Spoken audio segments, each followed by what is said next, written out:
Welcome, welcome, welcome to Urban Power.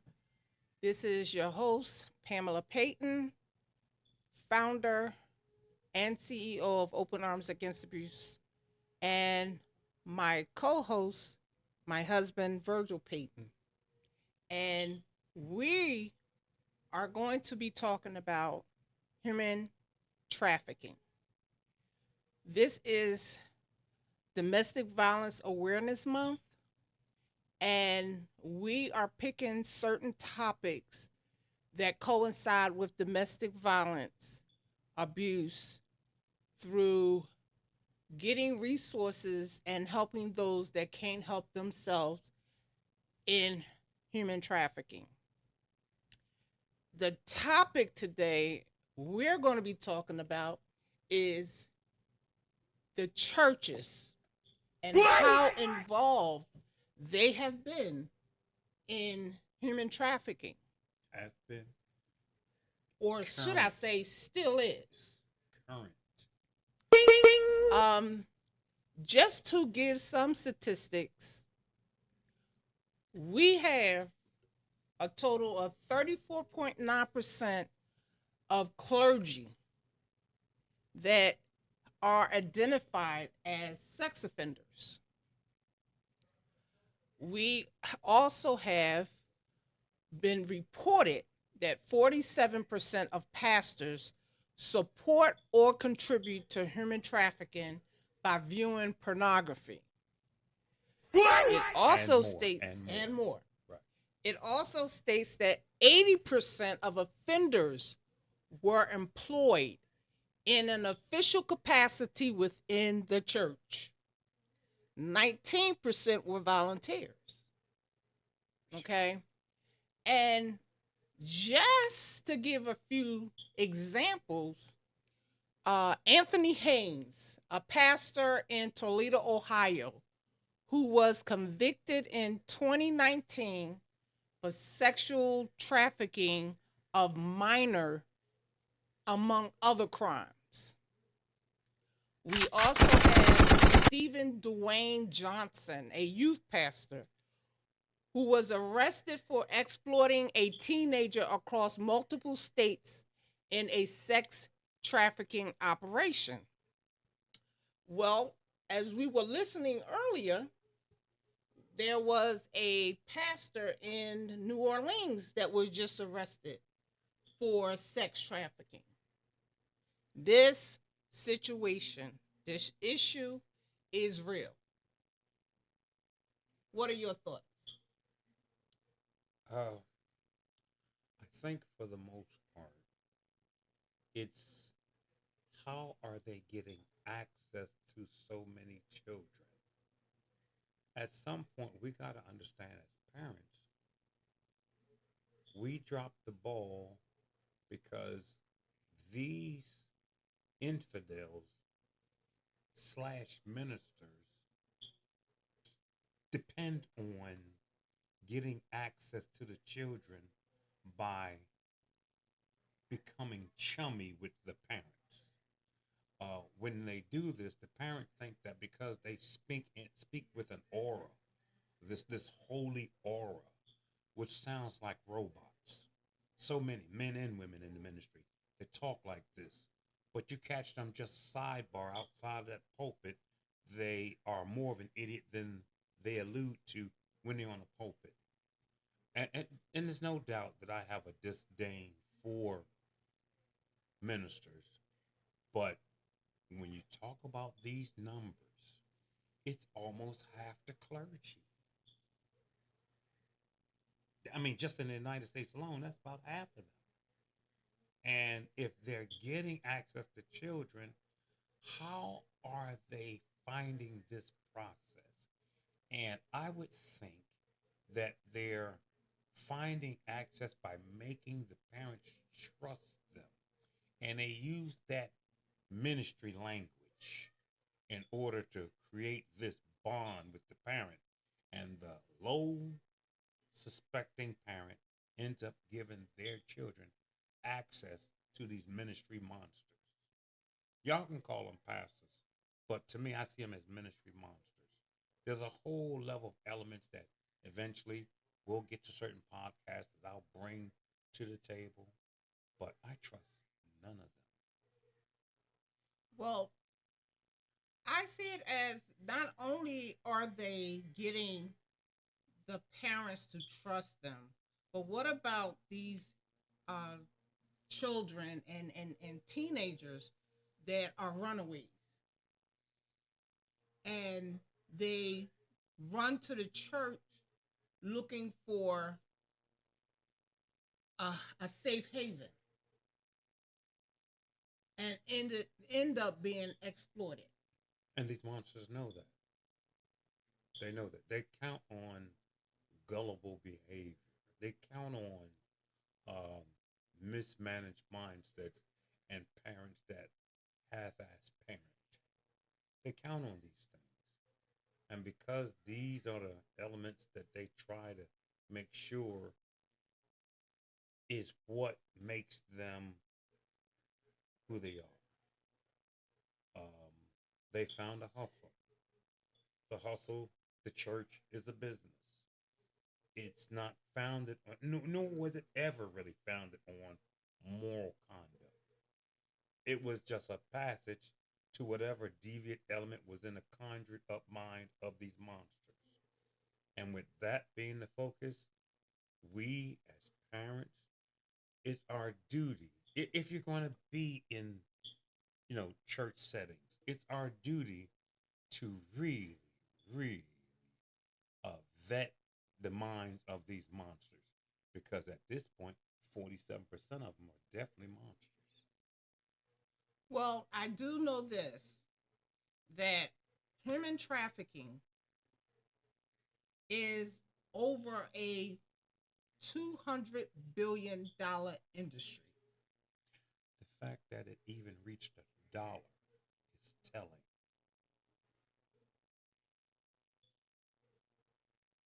To get to 200 billion, that's just probably the money that was made this year.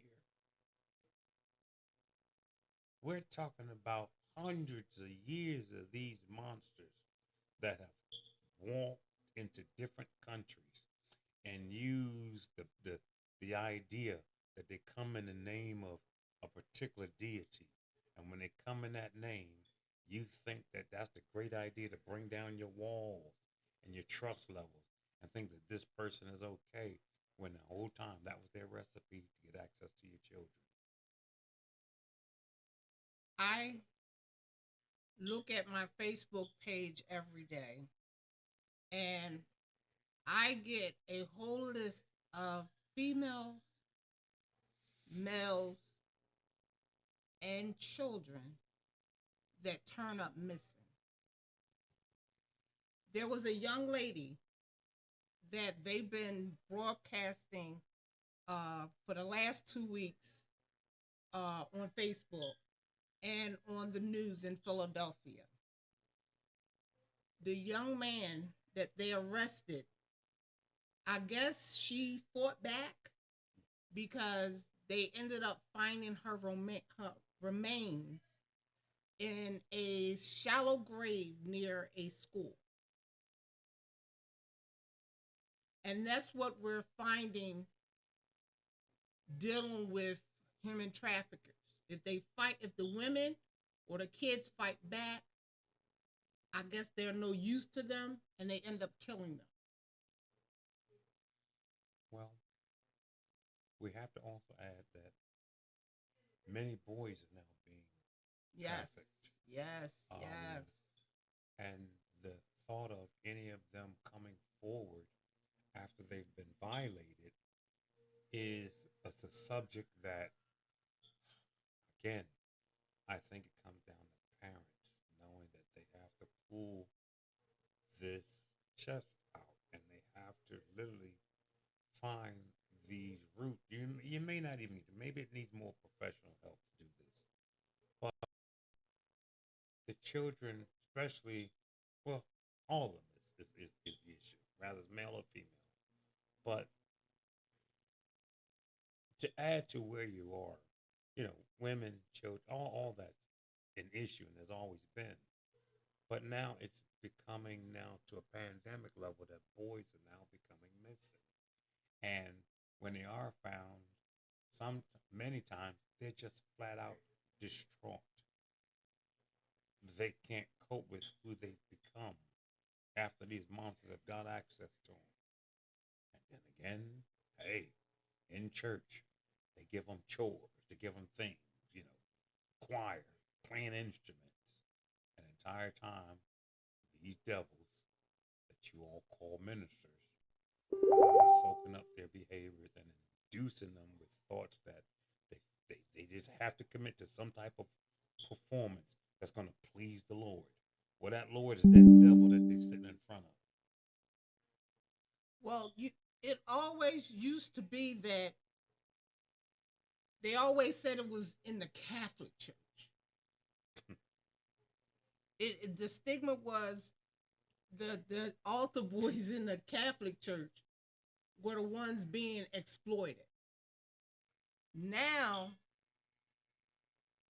I guess it doesn't matter what religion it is because it's all across the board now. Yes, because the Catholic Church is just one element of religious polities, one element.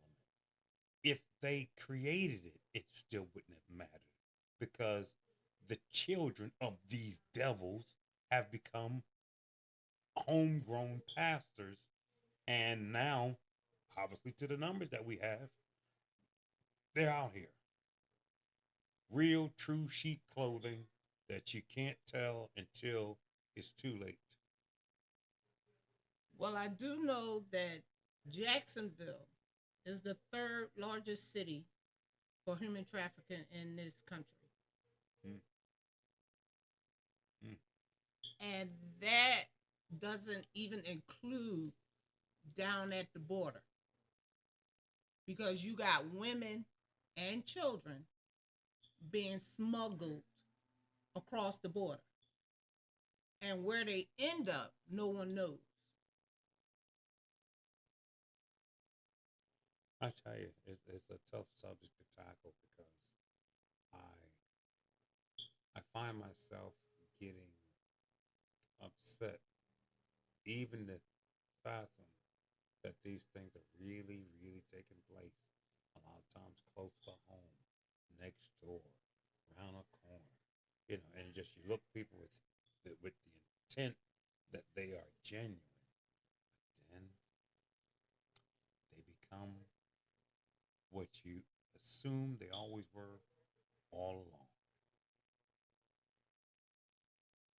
I don't I can say that with being with Open Arms, we did have a situation in Philadelphia with a young lady granddaughter know. that was manipulated into trafficking, and we were able to get her back. Right. But she was so messed up till she really wanted to go back to the traffickers Because they induced her with drugs into and alcohol.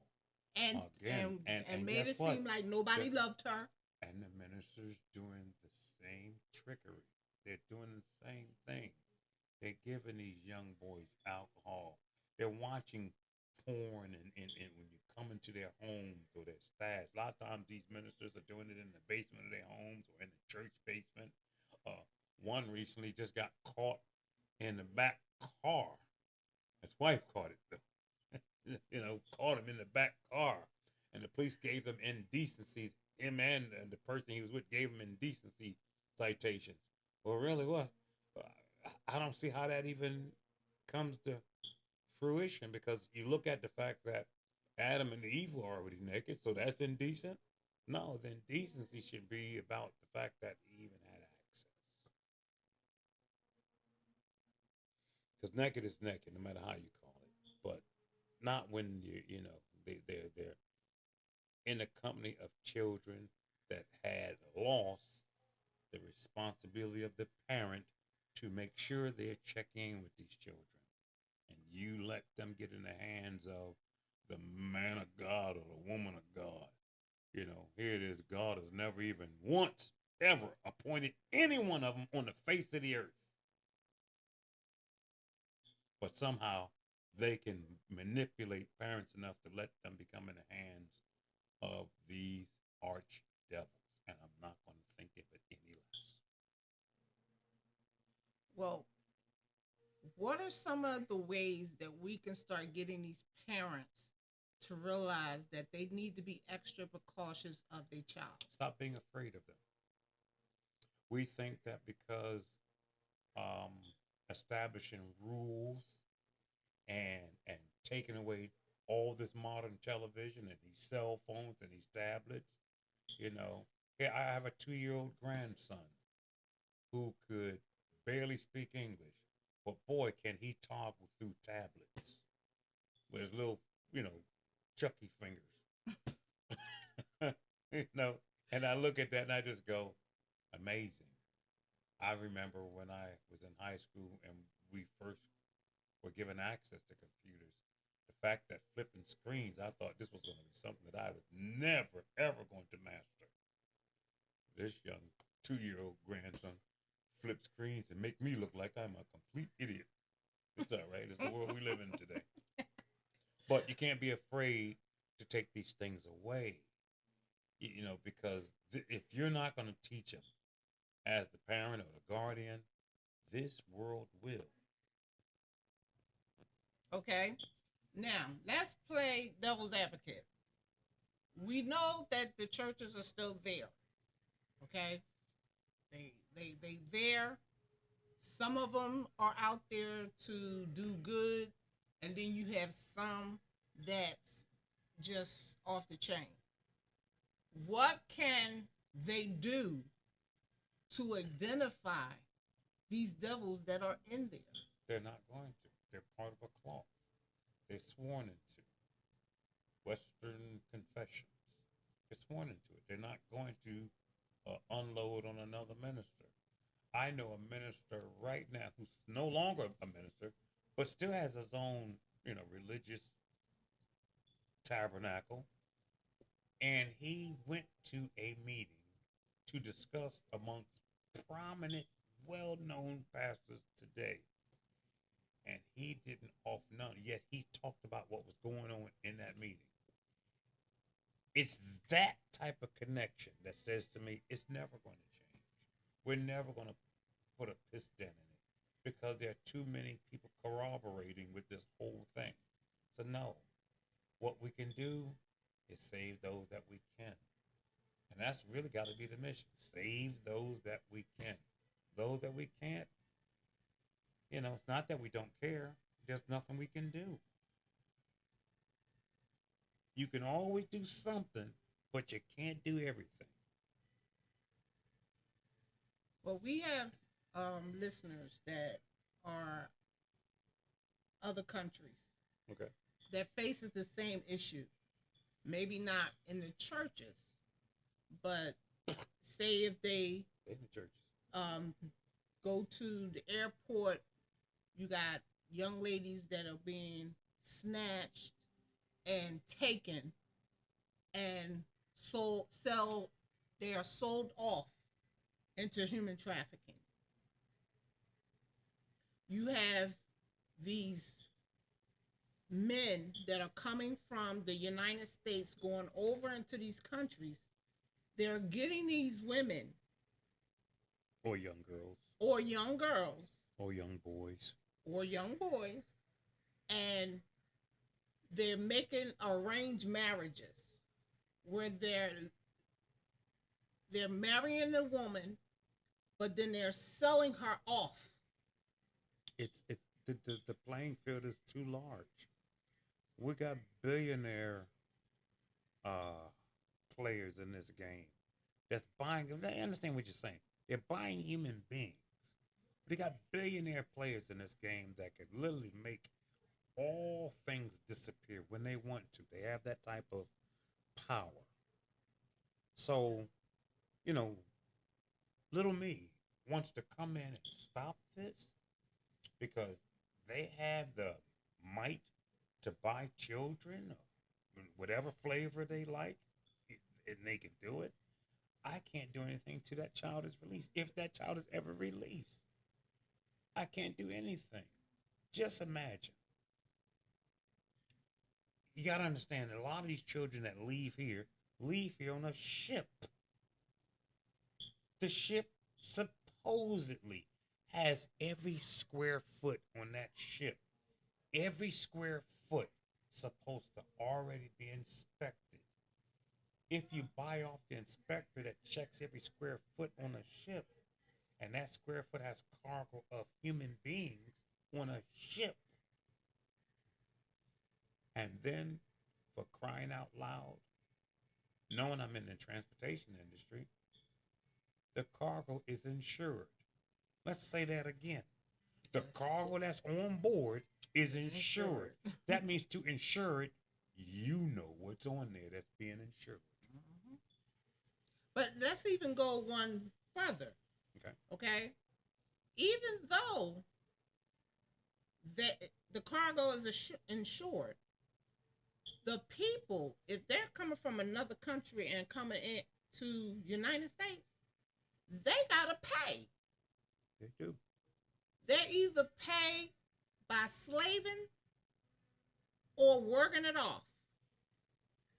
Well, I think the slaving and working it off kind of works in the same. No, what I mean is they either, especially the females, they they they set them up as slaves to sell them off to different men to work it off. Mean the men, they have to do hard labor within whatever they decide they want to put them to do, So and let this me, is how they pay it off. so let me get this straight. You're saying that they can capture a young lady, a young girl from another country that they want to, as you say, make them work hard labor before they induce them into the sexual traffic game. So what you're saying is that potentially one of these monsters in America is going to buy a bricklayer. Yeah, right. I mean, that's all I can come up No, with. Because, no, right, no. 'cause They get well, them females. well, I ain't gonna lie to you. I need some handy folks Yeah, around here, right. man. I'm not into the trafficking thing, believe me, but you know, technically, that's almost not a bad idea with the help. And I'm really not as serious as this subject is. Um, just a little spice on that. That's all. Um, we all we can do is provide the path. If they get free or some way we find them in the cross path, all we can do is nurture from there because these players again they have been in this game for a long time the way that they do what they do. Our children, unfortunately, the best we can do is try to rear them with this understanding that they have to be as dialed in more than the average student, more than the average child. Because if we're not teaching them things like, if someone get near you, the ability to holler fire gets a mass amount of people's attention, and it seems like it doesn't work, but it does. You know, um, these folks are going to grab them, and they're going to grab them right in front of us, and sometimes we think that they're playing. Mm-mm, Mm-mm. they're not playing. There's a video that was on. Someone put it on Facebook, but it was actually from the news Mm-hmm, that a young lady was going home. mm-hmm, Right outside of her front door, mm-hmm, he ran up and snatched her, mm-hmm, and the cameras caught it. mm-hmm. But they still have not found the young lady. I mean, these people, they have polished this way of capturing their victims. Mm-hmm. They've rehashed this thing. Again because I mean I can see if I see it, but if someone is making a fake argument, for instance, to their victim, and their victim don't know what they're talking about, and they get engaged back and forth with some type of dialogue that makes me unaware that something's really happening. Am I at fault because I just don't understand that the method that they're employing to do what they do is is out of my hands? I'm just learning as we go. You know, they're doing and they constantly every day they're what do you call it?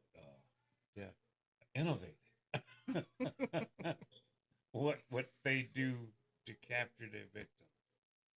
And as parents with loving children that we have to innovate too,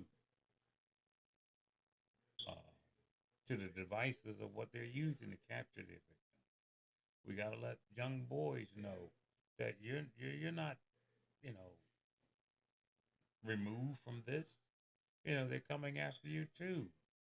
And I've seen some boys that are truly traumatized. One young man told me about how he was violated by three uncles and his father. To me, a good kid, but they made him look like he was the worst element walking the street. And he's been tormented by people he trusted, including a minister. Well, this is urban power, and we've been talking about human trafficking, and especially around the church religious era. And what I would like to say is be aware. Be aware of your surroundings, whether you're a woman, man, or child. Teach your children. Do not approach strangers. If a stranger approach them, yell, scream, give some type of sign. Yell fire. Give some type of sign Add that to too. let them know that something is wrong. Do not allow your child to stay on social media, because that they coming through social media with you as well. They friend I saw that. they friend your child on social media and pretend that they're a certain age, and then they get caught up to want to meet the child or try to see when the parents is not home, and they end up taking a child. And So and you and have to be aware. and I'm sorry. You have to, as bad as this world is becoming every day, every moment of the day, we have to learn to get acquainted with teaching our children role play to avoid some of these menaces. It's an uncomfortable stage. We probably have never really been at this point in this world like we are now. But the role play that gives them more ammunition to try to circumvent what's ever going on with these monsters that are coming. They're coming. They're watching your children every day. They're scoping. They watch their habits, and they also watch those parents' habits. Those ministers that you're talking about at 47%, where you think they get their thoughts from? They watch how they elements of their parents come to those churches, and they watch who's coming. The father not coming, the mama coming, the mom and the children coming. Oh, what a slam dunk! They need a church father. You know, and that's that subliminal talk again that I told you that they do in ministry. Mm-hmm. This so-called holy talk when they talk like absolutely robotic idiots. And yes, I said it. I don't care which one of them say. Well, think about it. They talk like robotic idiots. If you can't talk to them in a normal conversation, this is what they get as an element to these children or to these mothers that are coming to the church by themselves. Because now that woman thinks that that man of God or that woman of God, has become their church father and a real father. And that's nothing but an element of a well placed, despicable infidel. All right. I think I'm done for run on. I'll get them. I got more podcasts I'm going to get them with. Well, I would like to say this is our time. Please, please, please be aware of the flags, the red flags when they show, because they will show. that your child or your loved one isn't being engaged in something that they just uncomfortable with. So Yes. if there's a situation where that person is able to get out, that person needs counseling. They need to seek help. They need to seek help, professional help, Just not from the church. just not from the church. They need to seek professional help. And there are a lot of professionals out there that are well aware of how to deal with these situations. So I recommend you, I applaud you to get help. Seek those resources. Seek those resources. This is my time. I'm Pamela Payton, along with Virgil Payton. Yeah. You have been listening to Urban Power. Thank you. See you next time.